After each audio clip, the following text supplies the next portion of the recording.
छोट भाई हमारे बिट्टू जी जेकर लिखल गीत हम गाइला बबुआ के हमारा तरफ से बहुत बहुत सम्मान और स्वागत कि मन की तरंग मार लो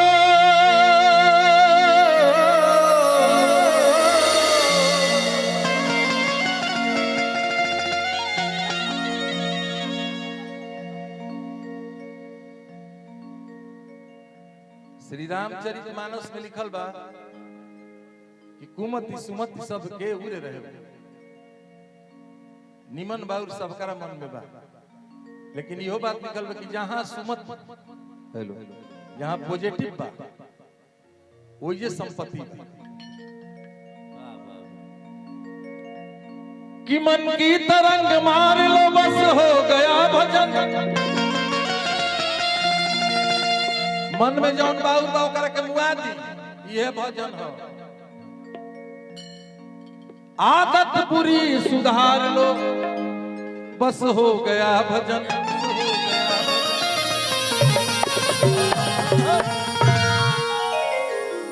जौन बाउर बात बा ओकरा के सुधार ली जा ये भजन हो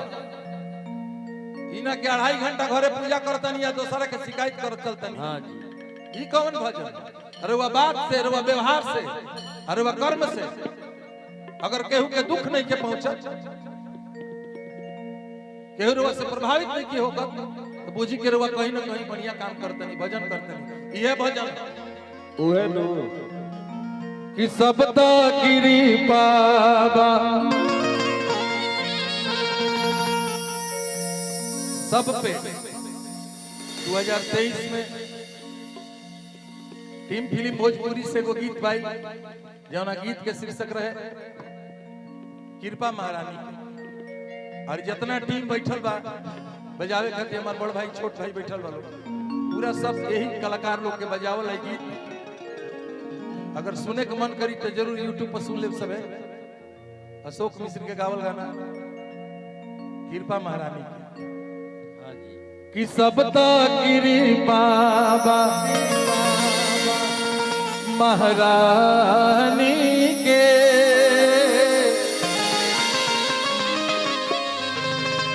जौन आज बानी सब माई के कृपा बा आज जौन रउआ सब बानी इहो सब वही जगत जननी के कृपा बा कि सब ता कृपा बा महारानी के कि हम तो बुलबुल बानी पानी के सब ता कृपा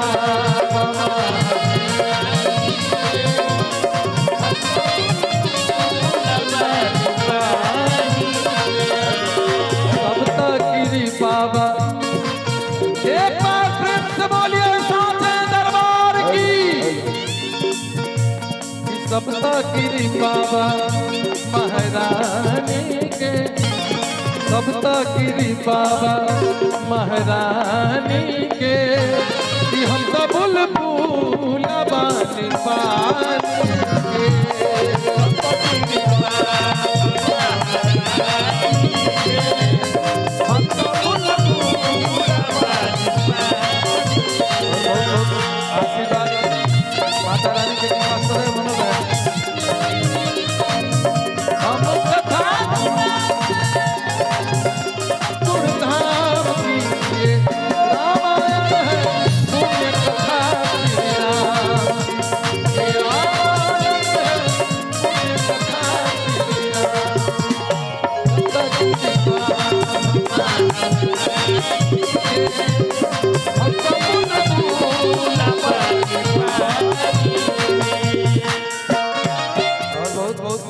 के तरफ से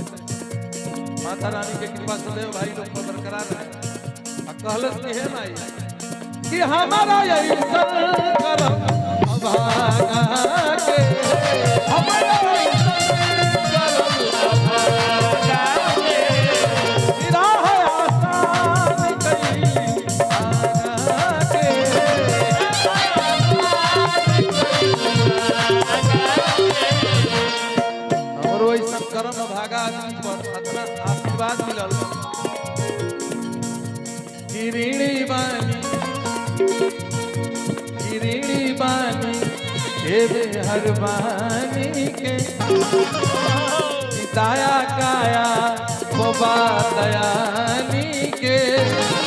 हम तो बुलबुल पानी के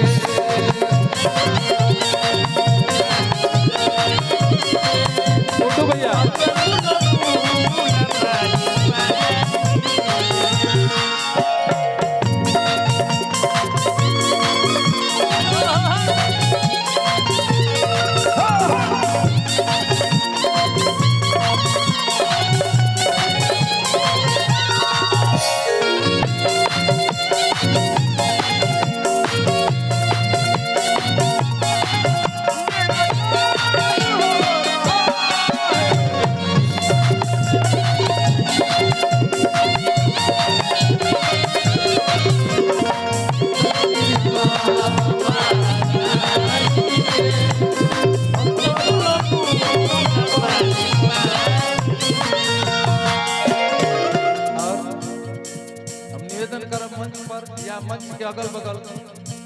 बातचीत होला तो ध्यान भटक जाला। एगो छोट भाई हमारे बड़े उमेश यही गांव के निवासी हमें, बड़ी सामाजिक आदमी हो, बड़ी कलाकार लोग भैया के प्रसन्न करला, दिल से धन्यवाद। कि आन धन चाहे जवन दौलत बा, आन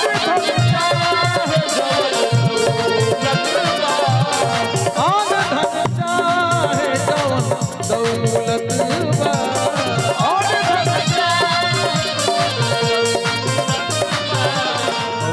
आपके ऊपर बनी रहे। आन धन चाहे जवन दौलत बा, बैठी रे बैठी जाके बैठी सब है कि साथ कहीं के दौलत बा, साथ और बहुत ही बढ़िया मित्र हमारे भाई श्री राम भैया आदरणीय की तरफ से बहुत बहुत सम्मान बा, स्वागत बा हमारे छोट भाई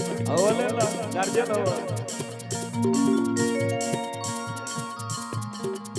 बड़का नुआ अखिलेश राय आदरणीय उनके चाचा जी की तरफ से बहुत बहुत सम्मान मिलल, दिल से धन्यवाद बा, चाचा के प्रणाम बा। आन धन चाहे जवन दौलत बा, आन धन चाहे दौलत बा, साथ कहीं के बदौलत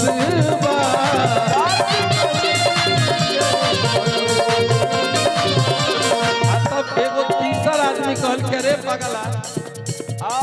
उनका ऐसन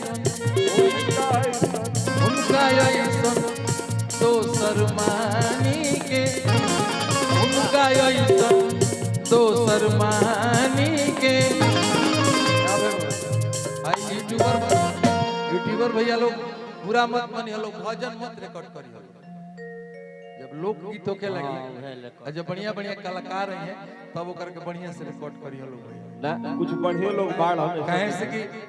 वो चैनल पर अपना डालत तो भजन कोई सुनत नहीं, छोड़ी भजन कि उनका ऐसन दोसर मानी के कि हम तो बुलबुल पानी के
जौन भी गाना गावे नी जा आखिर में कभी अपन परिचय देला लो ओई परिचय के प्रारूप वो गीत में समाहित क के आ प्रस्तुत करे के अवसर मिलेला कि सोनू संग दिल जीवन संवर ली हो ये गीत के रचनाकार हमारे मित्र भाई सोनू सिंह संगदी कि सोनू संग दिल जीवन संवर ली हो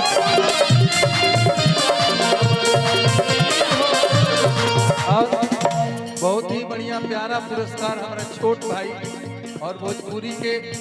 हमारा जिला के ना जहाँ तक भोजपुरी बोलल जाला ओइया तक सबसे प्रिय व्यक्तित्व प्रिय गायक और सम्मान के साथ हम कहते हैं कि हमारे छोट भाई रोहित प्रधान जी आदरणीय की तरफ से बहुत बहुत सम्मान माई के ऊपर सदैव आपके ऊपर बनल रहे आज साक्षात आपके ऊपर रही हीरो आपको महसूस कैले ऊपर हमेशा रही और बड़े जेठ के आशीर्वाद सदैव रुआ ऊपर रही सोनू संग दिल जीवन संवरती हो और हमन के परम श्री भोला चौधरी जी आदरणीय की तरफ से बहुत बहुत सम्मान व स्वागत का सोनू संग दिल जीवन संवरली शौक यशक के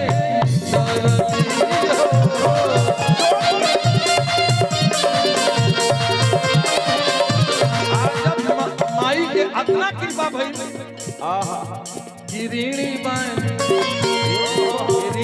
बानी हे मेहरबानी के ऋणी बानी हे मेहरबानी के